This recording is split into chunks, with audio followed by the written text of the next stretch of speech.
It's Rick with Rock Bottom Outreach, and it's Real Talk, January 12th, 2022.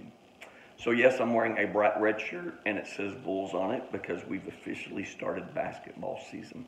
And so Kimberly's grandson, Brock, is playing on the Bulls basketball team, and myself and Kimberly and two other gentlemen are coaching this basketball team. We have 6 kids right now.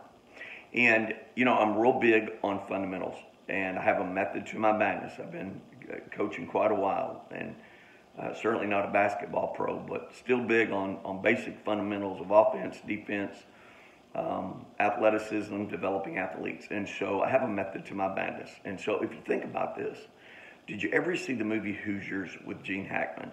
Phenomenal story, phenomenal basketball story, basketball team out of Indiana. Well, when Gene Hackman came in as the coach, he was very specific as far as how they did things. You know, he did not want them to take a shot until they'd passed the ball at least 3 times or they dribbled. And he was specific about this. Well, of course, there's one player, he's like, I'm not going to do that. I'm just going to shoot. I'm going to shoot, we're going to win, and it's great. Well, teach him a lesson. Gene Hackman put his family on the bench. Well, eventually he bought in. Once they bought in, they saw that, guess what? He knew what was best. And so here's my question for you today. Has God ever told you something specific? Or it's very clear that God was trying to block your way, but you chose to go around him? I've been there. I have done that. And I took a long ways around to get back to where I needed to be. Well, in the Bible, in the book of Numbers in the Old Testament, there's a great story about Balaam and this talking donkey. And so I don't have time to read the whole story, but I'm going to give you just kind of a brief outline of it. Basically, God gave Balaam certain instructions of what he was to not do. He was going to curse somebody, and God wasn't happy. He's like, no, you're not going to do that.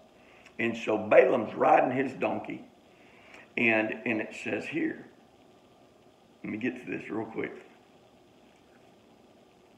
Whoop, hold on, I got to back up just a little bit. Actually, chapter 22, starting in verse 21, Balaam's donkey. Balaam got up in the morning, saddled the donkey, and he went with the Moabite officials. But God was angry when he went, and the angel of the Lord stood in the road to oppose him. Long story short, Balaam's riding this donkey that he'd ridden for a long time, and it was a faithful donkey. Well, this donkey could see the angel of the Lord with a sword in the middle of the road, and this donkey goes around him. Well, Balaam gets mad, and he starts beating the donkey. Well, here they go again, and now they're on a narrow road, and the donkey crushes Balaam's leg against the wall. He starts to beat the donkey again. But here's the deal. The donkey could see what Balaam couldn't. Happens the 3rd time. Finally, the donkey, God makes it so the donkey can talk, and he's like, what's up, bro? Have I not been a faithful donkey? Why in the world are you beating me? All of a sudden, Balaam was able to see what he originally couldn't see. That he was defying what God told him. And so God tried to already get his attention. He wouldn't listen. So now he's standing in the middle of the road. He's trying to obstruct him. My point is this, if you want to apply it to you. God knows what's best for us. And he wants the best for us. But he knows what's not good for us. So maybe in the past, maybe has it been a decision, a business decision, a relationship decision, something with your children, something with maybe an ex or something like that. You know, just for example, like, you know what? I'm going to write them a nasty letter. And God's like, no, you're not. You're a Christian, and that's a bad idea. Well, you're like, well, I'm going to do it anyway. And all of a sudden, you find yourself in court.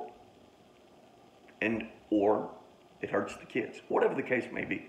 My point is this. We all get to a place that sometimes God is trying to show us something, and we want to ignore it. So we're going to go around, we're going to do it our way. Now, God can get you back to where he wants you to be, but either you can go the narrow way, the straight way that God wanted you to originally, or you can take the long way around. Which way are you going to take? Remember, go read in the book of Numbers and read the story of Balaam. Have a great day.